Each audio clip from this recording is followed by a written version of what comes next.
कुठल्याही परिस्थितीमध्ये आम्ही या ठिकाणी आम्ही सुरू केलेल्या योजना या कधीच बंद होऊ देणार नाही। सातत्याने काही लोक सांगतात लाडकी बहीण योजना बंद होणार, मी तुम्हाला सांगतो जोपर्यंत देवाभाऊ आहे, जोपर्यंत शिंदे साहेब आहेत, अजित दादा आहेत, लाडकी बहीण योजना कधीच आम्ही बंद होऊ देणार नाही। आमच्या लाडक्या बहिणींना ही जी आमची दिवाळीची भाऊबीज आहे ती सातत्याने मिळत राहील हा विश्वास देखील मी देतो। आमच्या हॅलो लाडक्या बहिणींनो आणि लाडक्या ताईंनो, खुशखबर। काल महाराष्ट्राच्या मुख्यमंत्री साहेबांनी म्हणजेच देवेंद्र फडणवीस साहेबांनी पलटण येथे मोठी घोषणा केलेली आहे की लाडकी बहीण योजना बंद होणार नाही, आम्ही केलेल्या योजना कधीही बंद होऊ देणार नाही अशी मुख्यमंत्री साहेबांनी ग्वाही दिलेली आहे। तर लाडक्या बहिणींनो, ही अपडेट काय आहे त्याबद्दल सविस्तर चर्चा या व्हिडिओच्या माध्यमातून करणार आहे आणि सोबतच त्यांनी काय काय घोषणा केलेल्या आहेत ते सुद्धा मी तुम्हाला या व्हिडिओच्या माध्यमातून सांगणार आहे। तर लाडक्या बहिणींनो, 16वा हप्ता म्हणजेच ऑक्टोबर महिन्याचा वाटप कधी होणार आहे याची उत्कंठा महाराष्ट्रातील सगळ्याच बहिणींना लागलेली आहे। त्याचबरोबर या अधिवेशनामध्ये, या पत्रकार परिषदेमध्ये स्वतः मुख्यमंत्र्यांनी काय ग्वाही दिलेली आहे याबद्दल सुद्धा मी या व्हिडिओच्या माध्यमातून तुम्हाला सगळंच एक प्रूफ सहित इन्फॉर्मेशन देणार आहे। बघा लाडक्या बहिणींनो, काल पलटण या ठिकाणी मुख्यमंत्र्यांची मोठी घोषणा आहे, पहिली न्यूज आहे। दुसरी आहे की या चुका करू नका, तुमचा लाभ बंद होणार नाही। स्वतः महाराष्ट्राच्या मुख्यमंत्री साहेबांनी सांगितलेलं आहे की तुम्ही या चुका करू नका, तुमचा लाभ बंद होणार नाही आणि जर तुमचा लाभ बंद झाला तर ही योजना कधीही बंद केली जाणार नाही अशीही त्यांनी वक्तव्य केलेले आहेत। आणि सोबतच ज्या अपात्र बहिणी होत्या जून जुलै ऑगस्ट महिन्यामध्ये, या बहिणींबद्दल सुद्धा मोठा निर्णय घेण्यात येणार आहे अशी त्यांनी इच्छा दर्शवलेली आहे। तर लाडक्या बहिणींनो, चला व्हिडिओला सुरुवात करूयात आणि या व्हिडिओच्या माध्यमातून तुमचे जे काही प्रश्न असतील सुद्धा तुम्ही कमेंट बॉक्स मध्ये सांगा, त्या प्रत्येक प्रश्नाला उत्तर देण्याचा मी प्रयत्न करेल। बघा लाडक्या बहिणींनो, लाडकी बहीण योजना ही कधीच बंद होणार नाही अशी ग्वाही कोणी दिली आहे? स्वतः महाराष्ट्राच्या मुख्यमंत्री साहेबांनी दिलेली आहे। देवेंद्र फडणवीस साहेबांनी पलटण येथे 26/10/2025 ला असे वक्तव्य केले आहे की लाडकी बहीण योजना कधीही बंद होणार नाही। सोबतच त्यांनी हे सुद्धा स्टेटमेंट दिले, आम्ही सुरू केलेल्या योजना कधीच बंद होऊ देणार नाही। तर लाडक्या बहिणीनं दुसरी महत्वाची अपडेट मी तुम्हाला सांगतो की त्याच न्यूज मध्ये, त्याच पत्रकार परिषदेमध्ये पलटण येथे त्यांनी सांगितलं योजनेचा जर लाभ तुम्हाला सुरू ठेवायचा असेल तर या चुका टाळा, हे सुद्धा त्यांनी लाडक्या बहिणींनो त्या न्यूज मध्ये सांगितलेलं आहे। तर या चुका कोणत्या टाळायच्या त्या सुद्धा मी सविस्तर सांगणार आहोत। तत्पूर्वी लाडक्या बहिणींनो, तुमच्यापैकी कोणत्या बहिणीला 15वा हप्ता भेटलेला आहे नक्की कमेंट बॉक्स मध्ये सांगा आणि तुमच्यापैकी कोणत्या बहिणी अपात्र होत्या जून जुलै ऑगस्ट महिन्यामध्ये त्यांनी नक्की कमेंट बॉक्स मध्ये कमेंट करा, जेणेकरून सरकारला एक नंबर येईल आणि त्याच्या माध्यमातून सरकार ज्या अपात्र बहिणी होत्या त्यांच्या अकाउंटमध्ये पैसे पाठवतील किंवा ज्या बहिणींना सप्टेंबरचा हप्ता भेटलाय त्यांना 16वा हप्ता म्हणजेच ऑक्टोबर महिन्याचा हप्ता भेटेल। बघा लाडक्या बहिणींनो, कोणत्या चुका तुम्हाला टाळायच्या आहेत त्या या व्हिडिओच्या माध्यमातून मी तुमच्या लक्षात आणून देतो। या जर चुका तुम्ही टाळल्या तर तुमचा लाभ कधीच बंद होऊ शकणार नाही असे स्वतः वक्तव्य महाराष्ट्राच्या फडणवीस साहेबांनी केलेलं आहे, म्हणजे मुख्यमंत्री साहेबांनी केलेलं आहे। पहिलं आहे लाडक्या बहिणींनो, बँक खात्यामध्ये बदल। महाराष्ट्रातील अनेक लाडक्या बहिणी आहे की त्या सातत्याने नवनवीन प्रयोग करण्याच्या दृष्टिकोनातून सातत्याने काय करतात, बँक खात्यांमध्ये बदल करतात। आज या महिन्यामध्ये अकाउंट पैसे घेतले तर पुढल्या महिन्यामध्ये दुसऱ्या अकाउंटमध्ये घ्यावे अशी त्यांची इच्छा असतं की काय माहिती नाही, की असं नेहमी होतं की नियमित काय करतात त्या आपलं बँक खाते बदलत असतात।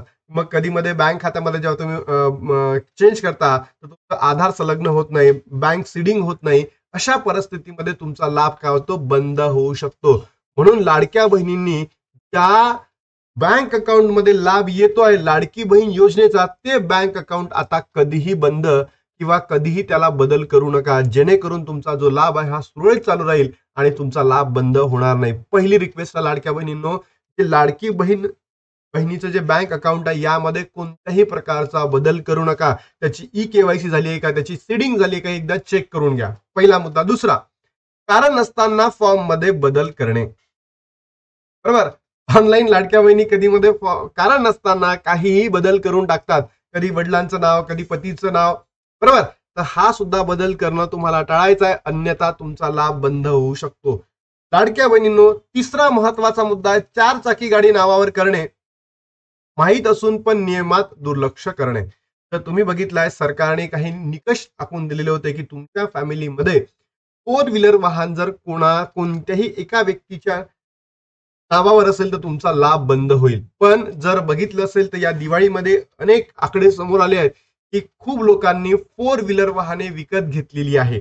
फोर व्हीलर मध्ये ट्रॅक्टर येत नाही, पण बाकीच्या ज्या फोर व्हीलर आहेत त्या फोर व्हीलर मध्ये जर तुम्ही तुमच्या फॅमिलीमध्ये कोणाच्याही नावाने, कुटुंबामध्ये कोणाच्याही नावाने फोर व्हीलर जर घेतली असेल तर लाडक्या बहिणींनो तुमचा लाभ बंद होऊ शकते. म्हणजेच काय, मला गाडी जर घ्यायची असेल तर तुम्ही घ्या, पण ते तुमच्या फॅमिली मधल्या कोणाच्याही नावावर करू नका. कारण जर त्या निकषामध्ये जर तुम्ही आढळला तर तुमचा लाभ बंद होऊ शकतो. मी वारंवार सांगत असतो की सरकारने निकष आखून दिलेले यामध्ये येऊ नका, अन्यथा तुमचा लाभ बंद होऊ शकतो. त्यानंतर लाडक्या बहिणींनो एक अत्यंत महत्वाचा प्रॉब्लेम आलाय. कमी वय असून पण 65 पेक्षा अधिक वय दाखवले गेले. हा तुमचा इश्यू नाहीये. महाराष्ट्रातील अशा असंख्य 7 ते 8 हजार बहिणी आहे त्या अपात्र ठरलेल्या आहेत. त्यांचं वय किती आहे? कोणत्या बहिणीचं 40 वय आहे तरी त्यांना 65 वर्षापेक्षा जास्त दाखवण्यात आलंय त्या फॉर्म मध्ये. काही बहिणी लाडक्या बहिणींनो अशा आहेत की त्यांचं वय 30 आहे तरी 65 वर्षापेक्षा जास्त दाखवण्यात आलंय. काही बहिणी तर अशा आहेत ज्यांचं वय 60 आहे पण त्यांना 21 पेक्षा कमी दाखवलेलं आहे. आणि निकष असा म्हणतो की 21 पेक्षा जास्त आणि 65 पेक्षा कमी याच बहिणींना लाभ भेटणार आहे. मग अशा बहिणींनी काय करावं यासाठी सुद्धा तुम्हाला इथे मी इन्फॉर्मेशन देतोय, ती इन्फॉर्मेशन करा. बघा लाडक्या बहिणींनो, जर तुमचं वय कमी असून 65 पेक्षा अधिक वय दाखवलेले आहे लाडकी बहीण योजनेमध्ये, अशा वेळेस तुम्हाला काय करायचंय, महिला व बाल विकास अधिकारी कार्यालयाला प्रत्यक्ष भेटून वयाचा पुरावा देऊन वय कमी करता येते. म्हणजे काय होतं, अनेक वेळा लाडक्या बहिणींचा लाभ बंद होतो, पण त्यावेळेस त्या योजनेला किंवा त्या लाभाला जर परत सुरू करायचं असेल तर लाडक्या बहिणींकडे काहीच ऑप्शन सध्या उपलब्ध नाही. तर अशा वेळेस आपल्या ज्या लाडक्या बहिणी आहे काय करतात, अंगणवाडी सेविकांकडे जातात. अंगणवाडी सेविकांकडे कोणत्याही प्रकारची माहिती उपलब्ध नसतं किंवा अंगणवाडी सेविका स्वतः या फॉर्म मध्ये बदल करू शकत नाही. म्हणून जर लाडक्या बहिणीनं जर तुमचा अशा कारणास्तव कमी वय असून तुमचा लाभ बंद, म्हणजे तुम्ही वयामध्ये बसतात पण तुमचं कमी वय आणि जो फॉर्म आहे लाभार्थीचा जो फॉर्म आहे याच्यामध्ये तुमचं वय 65 पेक्षा जास्त किंवा 21 पेक्षा कमी दाखवलं असेल, होऊ शकतं काही इश्यूजमुळे किंवा टेक्निकल अडीअडचणीमुळे, तर अशा वेळेस तुम्हाला कुठे भेट द्यायची आहे, जिल्ह्याच्या ठिकाणी जे महिला व बाल विकास विभाग अधिकारी आहे त्याला जाऊन स्वतः म्हणजे प्रत्यक्ष भेटून तुमचा वयाचा पुरावा द्यायचा आहे, जेणेकरून अशा इश्यूज मधून तुम्ही बाहेर याल आणि तुमचा लाभ पुन्हा त्या सुरू होतील. आणि लाडक्या बहिणींनो, हे अनेक महाराष्ट्रातील बहिणींसोबत झालाय, तुमच्यासोबत झालाय की नक्की कमेंट बॉक्स मध्ये सांगा. त्यानंतर आधार नंबर चुकीचा पडला असेल तर त्यामध्ये महिला व बाल विकास अधिकारी कार्यालयामध्ये जाऊन अपडेट करता येते. म्हणजेच काय, कधी मध्ये होतं आपण आधार क्रमांक टाकून देतो पण चुकीच्या पद्धतीने टाकतो. तर लाडक्या बहिणींनो, तुमचा लाभ बंद झाला असेल तर आता ई केवायसीचं ऑप्शन आहे, पण ई केवायसी मध्ये तुम्ही आधार क्रमांक टाकला तर तुम्हाला काय म्हणता, हा आधार क्रमांक पात्र यादीमध्ये समाविष्ट नाहीत, म्हणजे आपल्याला फॉर्मच भरता येत नाही. मग अशा वेळेस आपल्याला वाटतं की आपला लाभ बंद झालाय. यस, तुमचा लाभ तर बंद झालेला आहे, पण तुम्हाला तो लाभ जर सुरू करायचा असेल तर तुम्ही स्वतः महिला व बाल विकास अधिकारी कार्यालयामध्ये जाऊन अपडेट करता येते लाडक्या बहिणीनो, म्हणजेच तुमचा लाभ सुरू होऊ शकतो. बघा लाडक्या बहिणीनो, अत्यंत महत्वाची न्यूज मी तुम्हाला सांगतोय. काय करायचंय तुम्हाला, स्वतः महिला व बाल विकास अधिकाऱ्याकडे जिल्हा परिषदेमध्ये ते बसतात, तिथे जाऊन त्यांना भेट द्यायची आणि त्याच्या माध्यमातून काही इश्यूज असतील ते त्या ठिकाणी सॉर्ट आउट होऊ शकतात. लाडक्या बहिणींनो, ते तुम्ही स्वतः जाऊन त्या ठिकाणी करा. त्यानंतर आयकर भरल्यानंतर लाभ बंद होतो, कारण योजनेच्या नियमानुसार कुटुंबातील कोणताही सदस्य आयकर दाता नसावा. तर तुम्ही बघितलं असेल, तुमच्या फॅमिलीमध्ये कोणी ITR जर फाईल करत असेल, माहिती आहे सर्वांना की ITR फाईल केला, इन्कम टॅक्स रिटर्न फाईल केला, तर आपल्याला कोणत्याही पद्धतीचा लाभ भेटणार नाही. तरी सुद्धा तुमच्या फॅमिलीतील काही सदस्य इन्कम टॅक्स रिटर्न फाईल करतात. पण अशा वेळेस लाडक्या बहिणीनं तुम्हाला तो लाभ भेटणं काय असतं, बंद होतो. म्हणून थोडंसं टाळा की इन्कम टॅक्स रिटर्न जो भरतोय आपण त्याला थोडंसं टाळा, इन्कम टॅक्स रिटर्न भरू नका, अन्यथा तुमचा लाभ बंद होईल. त्यानंतर आहे कुटुंबात 2 पेक्षा जास्त सदस्य लाभार्थ्यांची असणे. म्हणजेच काय, जर तुम्ही बघा लाडक्या बहिणींनो, कधी मध्ये काय होतं, आपल्याला माहिती आहे की सरकारने नियम आणून दिलेले आहेत की बाबा एका फॅमिलीमध्ये 2च महिलांना लाभ भेटणार, बरोबर. पण आता लाडक्या बहिणी काय करतात, समजा त्यांचं लग्न झालंय, नाही लग्न झाल्यानंतर त्यांच्या पतीच्या फॅमिलीमध्ये ऑलरेडी 2 महिला आहेत, बरोबर, ऑलरेडी 2 महिला आहेत. तर यावेळेस या ज्या मुली आहेत किंवा आता काय करतात, आपल्या वडिलांचा आधार कार्ड लावतात, पण वडिलांकडे जर ऑलरेडी 2 असेल तर एक वाईफ आणि दुसरी मुलगी असेल तर अशा वेळेस तुमचा लाभ बंद होऊ शकतो. म्हणून लाडक्या बहिणींनो तुम्ही काय करा, विभक्त राशन कार्ड ही संकल्पना वापरा, ज्याच्या माध्यमातून एका फॅमिलीमध्ये फक्त आणि फक्त 2च महिला दिसतील आणि जर तिसरी महिला असेल तर ते विभक्त राशन कार्ड मध्ये येईल. म्हणून सरकारने सुद्धा या ठिकाणी थोडंसं लवकर जे नवीन अप्लिकेशन आहे राशन कार्डची याला योग्य पद्धतीने अंमलबजावणी करावी आणि जे लाभार्थी बहिणी आहेत तर एका कुटुंबामध्ये 2 पेक्षा जास्त लाभार्थी असेल त्यांनी विभक्त राशन कार्डचा वापर करावा, अन्यथा तुमचा जो लाभ आहे तो बंद होऊ शकतो. लाभ बंद झाल्यानंतर योग्य तो पाठपुरावा न करणे किंवा प्रयत्न न करणे, आधार कार्ड वर झालेल्या किरकोळ चुकांचा पाठपुरवठा योग्य न करणे. म्हणजे लाडक्या बहिणीनं जर तुम्ही बघितलं असेल महाराष्ट्रातील अनेक लाडक्या बहिणी आहेत त्यांचा लाभ बंद होतो.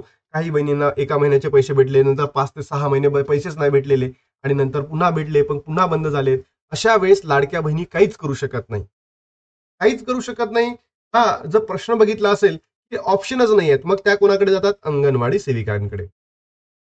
अंगणवाडी सेविका तुम्हाला कोणतीच मदत करणार नाही, कारण की त्यांच्या हाती काहीच नाही. लाडक्या बहिणी तुम्हाला जर पाहिजे असेल तर हे तुम्ही कुठे जायला पाहिजे, हे तुम्ही जाऊन कुठे अप्लिकेशन करायला पाहिजे, महिला व बाल विकास विभाग. याच ठिकाणी तुमचे इश्यू सॉर्ट आउट केले जाणार आहे, दुसरीकडे कुठेच नाही आहे. आणि हे स्वतः तुम्ही जाऊन, म्हणजे मी माझ्या हस्बंडला पाठवतो, माझ्या भावाला पाठवतो, माझ्या बहिणीला पाठवतो नाही, मी स्वतः जाऊन त्या ठिकाणी माहिती करून घेणं गरजेचं आहे, अन्यथा तुमचा लाभ बंद होऊ शकतो, असे ग्वाही महाराष्ट्राच्या मुख्यमंत्री साहेबांनी दिलेली आहेत. म्हणून हे जे मी तुम्हाला काही चुका सांगितल्या या चुका टाळा, अन्यथा तुमचा लाभ बंद होऊ शकतो लाडक्या बहिणींनो. मग आता लाडक्या बहिणींनो ई-केवायसी करायची का? येस, ई-केवायसी करायची. तर या ई-केवायसीच्या माध्यमातून तुमच्या अनेक चुका होत्या त्या दुरुस्त केल्या जाणार आहेत आणि त्याच्या माध्यमातून तुमचा लाभ तो पुढे चालू राहणार आहे. काही लोक म्हणतात की तुर्तास स्थगिती आली आहे, स्थगिती आलेली नाही आहे. सरकारी माध्यमांकडे कोणताही डाटा पुढे आलेला नाही, GR आलेला नाही आहे. म्हणून लाडक्या बहिणींनो ई-केवायसी प्रक्रिया कंटिन्यू सुरू ठेवा, जेणेकरून लवकरात लवकर ते पूर्ण होईल आणि तुमचे जे काही चुका असतील त्या इथून बाहेर पडतील. त्यानंतर सरकारने काही निकष आखून दिलेले होते, तुम्हाला माहितीच असेल. त्यांच्या कुटुंबातील एकत्रित उत्पन्न 2.5 लाखापेक्षा अधिक आहे त्यांना लाभ भेटणार नाही. ज्यांच्या कुटुंबातील सदस्य आयकर दाता आहे त्यांना सुद्धा लाभ भेटणार नाही, ITR वाला आहे. त्यानंतर लाडक्या बहिणी ज्यांच्या कुटुंबातील सदस्य नियमित सरकारी कर्मचारी आहे किंवा कंत्राटी कर्मचारी आहे किंवा ते पेन्शन घेत आहेत त्यांना लाभ भेटणार नाही. सदर लाभार्थी मला शासनाच्या राबवण्यात आलेला म्हणजे बाकीच्या योजनांमध्ये सुद्धा त्या लाभ घेत आहेत. 1500 किंवा त्यापेक्षा जास्त तर त्यांना तो लाभ मिळणार नाही. त्या समजा कुटुंबातील एखादी सदस्य माझी किंवा आजी म्हणजे आता आणि माझी म्हणजे फॉर्मर, तर आमदार किंवा खासदार असेल त्यांना लाभ भेटणार नाही. त्यांच्या कुटुंबातील सदस्य भारत सरकार किंवा केंद्र सरकार किंवा राज्य सरकारमध्ये नोकरीकृत असेल त्यांना मिळणार नाही. आणि ज्यांच्याकडे 4 चाकी वाहने आहेत त्यांना म्हणजे लाभ भेटणार नाही. तर लाडक्या बहिणींनो हे जे निकष आहेत यामध्ये तुम्ही बसू नका, तुमचा लाभ कधीच बंद होणार नाही. त्यानंतर लाडकी बहिणी अत्यंत महत्वाची न्यूज मी तुम्हाला सांगतो की अपात्र बहिणीबद्दल मोठा निर्णय झालेला आहे आणि सरकारने स्वतः ठरवलेले आहे की ह्या ज्या अपात्र बहिणी आहे त्या अपात्र बहिणींना सुद्धा लाभ भेटणार म्हणजे भेटणार. त्या जून, जुलै, ऑगस्ट मध्ये बहिणी अपात्र ठरलेल्या होत्या त्यांना लाभ भेटणार म्हणजे भेटणार, असं स्वतः वक्तव्य महाराष्ट्राच्या म्हणजे मुख्यमंत्री साहेबांनी दिलेलं आहे पलटण इथे. तर लाडक्या बहिणींनो तुमच्यापैकी कोणत्या बहिणी जून, जुलै, ऑगस्ट महिन्यामध्ये अपात्र ठरलेल्या होत्या नक्की कमेंट बॉक्स मध्ये सांगा, कारण की तुम्हाला लाभ भेटणं गरजेचं आहे. हे जी चुका झाली होती सरकारकडनं चुका झाल्या होत्या, 3 महिन्यामध्ये त्यांनी कोणतीच पडताळणी केली नाही आणि सप्टेंबरचा हप्ता तुम्हाला दिलेला आहे. लाडक्या बहिणींनो नक्की कमेंट बॉक्स मध्ये सांगा आणि महाराष्ट्रातील सगळ्याच बहिणींपर्यंत या व्हिडिओला पोहोचवा, जेणेकरून त्यांच्याकडून कोणत्याही चुका न होता त्यांना तो लाभ सुरळीत चालू राहील आणि त्यांचा लाभ कधीही बंद होणार नाही. लाडक्या बहिणींनो आय होप तुम्हाला समजलं असेल काय मी या व्हिडिओच्या माध्यमातून ते महाराष्ट्राच्या मुख्यमंत्री साहेबांनी सांगितलेलं तुमच्यापर्यंत पोहोचवलं. लाडक्या बहिणींनो तुमचं काम आहे आता या व्हिडिओला महाराष्ट्रातील तमाम बहिणींपर्यंत पोहोचवणं की जेणेकरून त्यांच्याकडे कोणतीही चुका व्हायला नको. लाडक्या बहिणींनो इथे थांबतो आणि भेटतो तुम्हाला नवीन व्हिडिओमध्ये. तोपर्यंत व्हिडिओ आवडल्यास नक्की लाईक करा, शेअर करा, सबस्क्राईब करायला विसरू नका चॅनलला. ठीक आहे, बाय बाय, काळजी घ्या. काही राहिलं तर कमेंट बॉक्स मध्ये नक्की तुमच्या कमेंट्स टाका.